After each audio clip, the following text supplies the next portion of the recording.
This week on Foundation, we return to a narrative element that we hadn't had since season one, where we hear Gail narrating. It was common in season one, but it hasn't been too much in season two. And we hear her contemplating profound questions when she was younger. What's happened? What happens after we die? Where does energy go? How could there have been nothing and then suddenly be something? All kinds of questions. And that leads us into the episode entitled Creation Myth. Welcome back to the show. This is Sean's Take. My name is Sean Redmond. Today my take is on Foundation Season 2, Episode 10, the season finale. This is your spoiler warning. If you haven't seen this episode or any of the episodes in this season, go watch them and then come on back. I will spoil from here on out. Also, I will be using clips from the show as covered by the fair use provision of the Copyright Act of 1976. Thank you. So let's dig in. So I'm going to cover the storylines like I have been, although they're really mixed together in this episode, as they have been coming together all season. So here we are at the end of the season, and let's start with Gail on Ignis. At the end of the last episode, we saw Harry come back and kill Tellem. So what we find out in this episode is that it was Gail that helped Harry when she found out Harry was drowning, and she manipulated the guard that was left to watch him die to go rescue him, and then Harry killed the guard, put him in Harry's place, and then Gail did the illusion to make the dead guard look like Harry, so that anybody looked at him saw Harry. Harry then went back to the beggar, the ship, and waited, apparently. Harry killed Tellem. All of the followers come to the ship, and they think they're in for a fight, Harry and Gail and Salvor. But it turns out they've just come to thank them for freeing them in what amounts to a ding-dong, the witch is dead moment, which is kind of cool. So now this is how Gail really does become the leader of these people for what's to come in facing the mule that we've seen in the visions. So there's a party, I guess it's a party, a decompression, whatever you want to call it. And young Josiah doesn't look right. And Salvor seems right at home talking to the younger folks, and she's, flipping the coin, and she's smiling and laughing, which is never a good sign in this show. And we find out why Josiah doesn't look quite right. Josiah goes and picks up a gun and aims to kill Gail. Salvor sees it at the last moment, dives in front of the shot, throwing the knife and killing Josiah and taking the shot. So as Josiah dies, he says that it was Tellem possessed him, and he can feel her dying, and then he dies. And then Gail dies. Why do I keep doing that today? And then Salvor dies. But Salvor does say, just before she dies, that it means the future can be changed. Because, in Gail's vision, she saw Gail die in the battle with the mule. Gail and Salvor dies, and they have a funeral pyre for her. And I've never seen a funeral pyre where they sit the person upright, but that was interesting. So Salvor is dead. Gail is distraught. New lifelike Harry Seldon says, the actions of one person. He's being all philosophical, blah, blah, blah. So Harry sort of explains life to Gail a little bit more, that your pain pulls you forward, that the losses you suffer in life matter, but it helps make you the next version of you that you're going to be. He does assure her that the plan is still correct, that psychohistory is bigger than any one event. It's the psychohistory is the moving of an entire galaxy of people, not the movements of individuals. For the most part, individuals can have effect, yes, but it's not about individuals. So Harry wants Gail to use the cryo tube from in the beggar to sleep until it's time to face the mule. And Gail doesn't want to do it on her own. So their new plan is for Harry and Gail to sleep and wake up every so often to teach the second foundation, and then go back to sleep, and then wake up and teach the foundation, and go back to sleep. And they will, leapfrog for the next 150 years while teaching the foundation what they need to know to face the mule in 150 years. And that's what they end up doing. There was a strange thing where they featured one of the Mentalics as if she was emerging as a leader, but they never did anything with her. So if I missed something, please let me know in the comments who this person is and why she's important. Or if I missed something in the show, or is that something in the book that we're going to find out later? Does she, what is it? It just seemed weird because they definitely drew attention to it, but then didn't do anything to it with it. Anyway, moving on. So we do move forward 152 years to see the mule. And the mule realizes that Gail has arrived in his time and that he has to stop her, even if he has to burn everything to do it. And that's where we leave that storyline. So if we jump over to the Outer Rim, to Terminus, we see Brother Day surveying the destruction of Terminus and basking in his own greatness. And he announces his intent to destroy the other planets that align themselves with Harry Seldon. General Rios tries to do his job and guide the Emperor, who wants nothing to do with it. Rios just sacrificed his husband because he thought by destroying Terminus, it would bring an end to this conflict and everybody could get back to what they were doing. He thought it was a noble cause. And now the Emperor Day wants to go destroy these other planets. So Rios kind of refuses the order to jump to the next planet to destroy it. Brother Day, who's riding high on endorphins and victory, relieves him of his duty and gives the order to jump. And that order is somewhat given. We didn't realize last week just how big the fleet was that Day took to Terminus. And then in this shot, after Day orders the jump and the trouble starts, do we realize how big it is? And we see off in the distance from our ship where Brother Day and Rios are, that there's tiny explosions happening. And what has begun happening is every ship in the Armada is jumping, but it's jumping into the space occupied by the ship next to it. And of course, neither one of those ships can survive, so they're destroying. And it's the chain reaction has begun. All the lifeboats have been deactivated.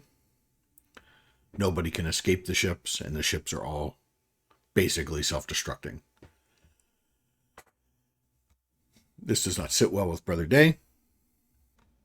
It's no mistake. So what we learn very quickly, so Harry Seldon's plan to send Hobor Mallow to negotiate with the Spacers worked. And the thing in his wrist or his forearm is what's helping now. And they've accepted, and every one of the Spacers in the fleet is giving their lives so that the rest of the Spacers can be free. So we realize now that everybody on these ships, General Rios, Brother Day, Hobor Mallow, and Brother Constant, we're all dead. Everybody's going to die, and there's no way off. This does not go very well. Brother Day does not like this idea.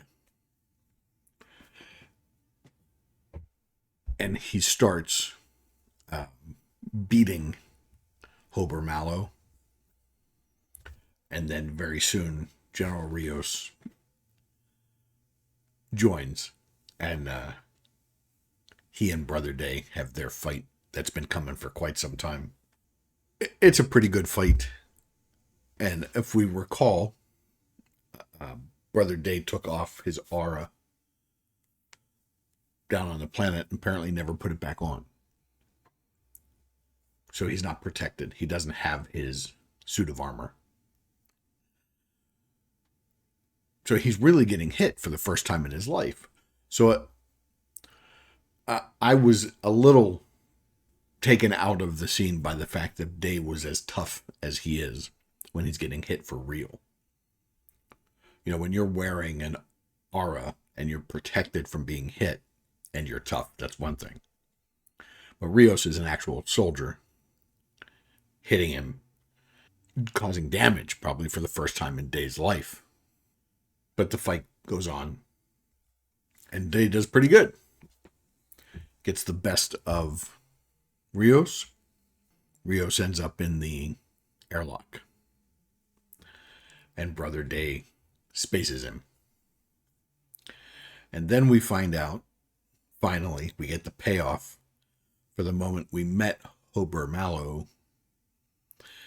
And he used the teleporting mechanism to change places with the guy. We now know why we did that. It wasn't just a special effects stunt. Here, Rios put the thing on Brother Day. Brother Day shoots Rios out the airlock. Rios uses the thing to change places with Brother Day. Brother Day dies in the vacuum of space, and Rios is left on board the ship. These two men are wildly different sizes. And we see Brother Day plummeting towards Terminus and dying in the vacuum of space in a uniform that is far, far too small for him. And we come back to find Rios in Brother Day's ridiculous outfit that is far, far too big for him. And we go from there. The guards are going to kill Rios for whatever it is he just did.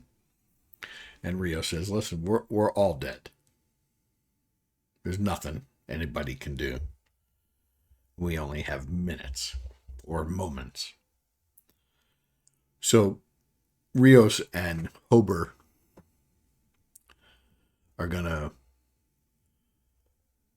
Well, first Rios says, I can get one of you off to Hobor and Brother Constant.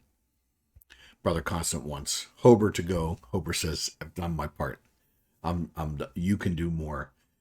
And they put Brother Constant in the cleaner, like the Zamboni of the spaceship that goes out and cleans the hull of the spaceship, and jettison her.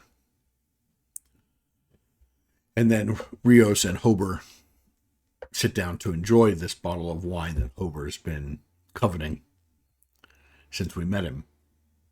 And they open it and they drink. And it's absolutely terrible. Stored wrong. Rios probably correctly surmises. And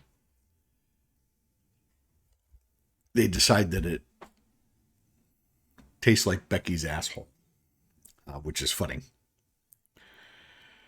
But they raise another toast, and General Rios's last toast is to those who fight and ask why.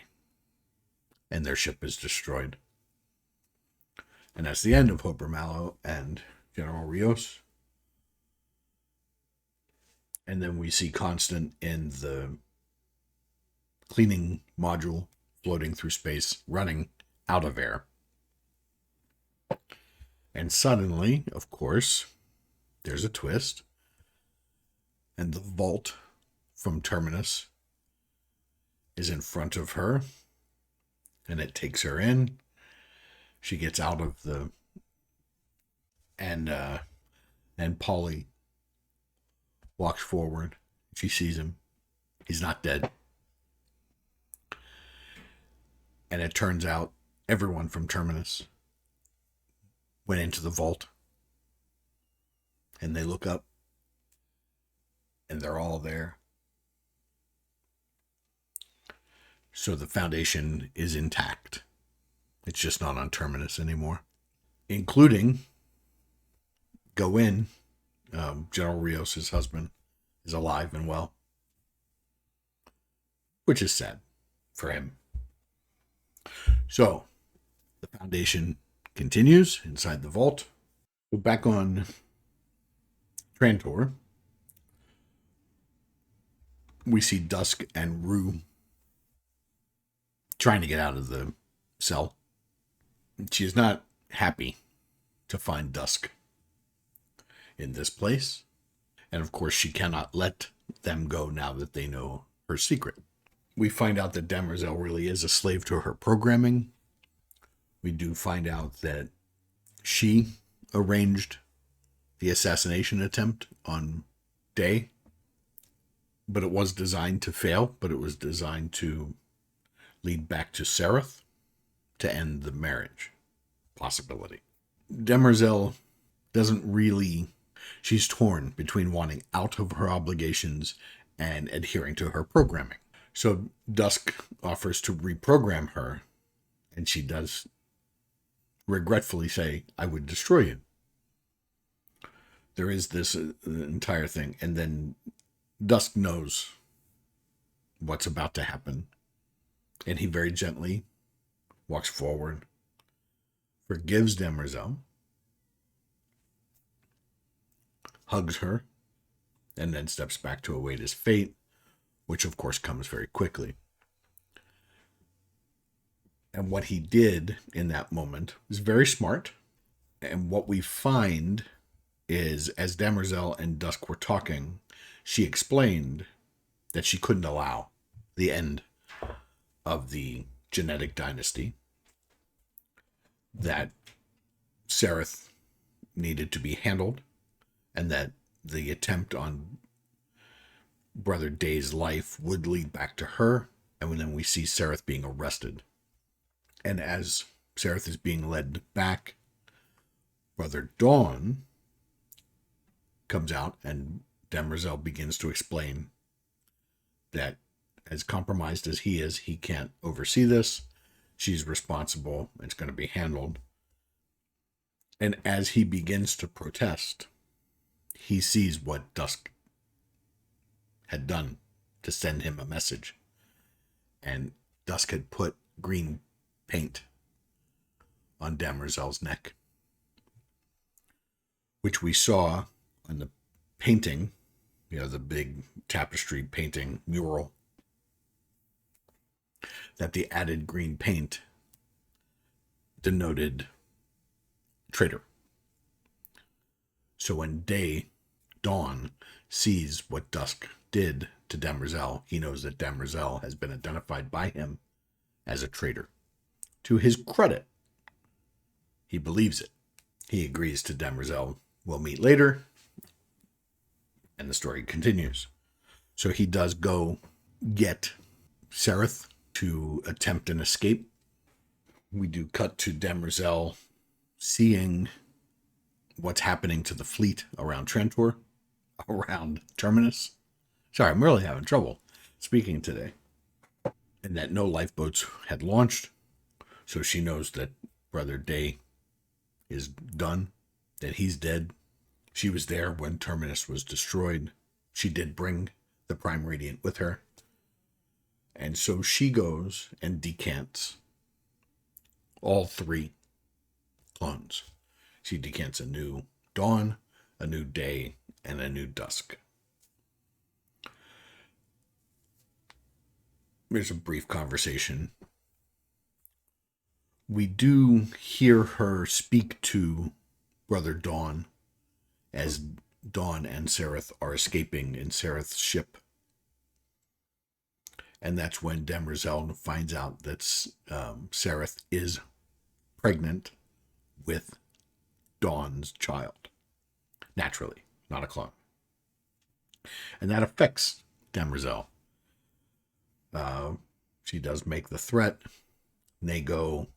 So one of the last things that Demerzel says to the 3 new clones that she decanted is that wonderful things lie ahead. So we cleared up a few things. We pushed other things into motion where we do see the mule 150 years ahead of where we were in this episode, realizing that Gail had come to his time. So I assume in season 3, we're going to pick up in 150 years. So that'll be, a few clones of Empire down the road. The 2 foundations will have progressed another complete generation. So I thought the season was great. Obviously, if you watched all of I thought it was much better than season 1. So I'm hoping that 3 is at least as good as 2. As I did discuss last week, they did start filming season 3 before the strike. So hopefully that will continue. Somebody in the comments did mention that the showrunner mentioned that they have a story planned out so they could do 8 seasons as it stands right now. And that would be great. If they have this kind of content to flow through 80 episodes, that would be fantastic. So now that we've reached the end of season 2, I am going to go ahead and read Foundation and see what I think of the differences. So maybe there'll be some videos coming up in what I think the difference. One of the main differences that I know is that Demerzel is male in the book.